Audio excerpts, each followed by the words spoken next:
কিছু বলেননি।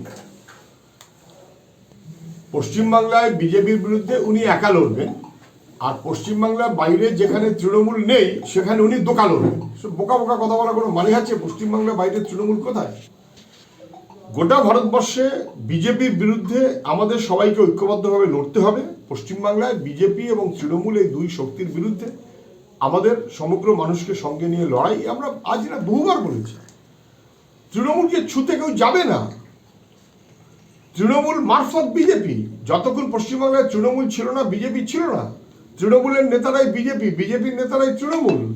যেভাবে গোটা ভারতবর্ষে বিজেপি বিরোধী শূন্য রাজনীতি করতে চায়, পশ্চিমবাংলায় একই রকমভাবে তৃণমূল বিরোধী শূন্য রাজনীতি করতে চায়। ভারতবর্ষে বিজেপির বিরুদ্ধে সবাইকে একজোট হতে হবে যেখানে তৃণমূল নেই। পশ্চিমবাংলায় বিজেপি আর তৃণমূল তার বিরুদ্ধে সবাইকে একজোট হতে হবে। এটা না বুঝবার কোনো কারণে এটা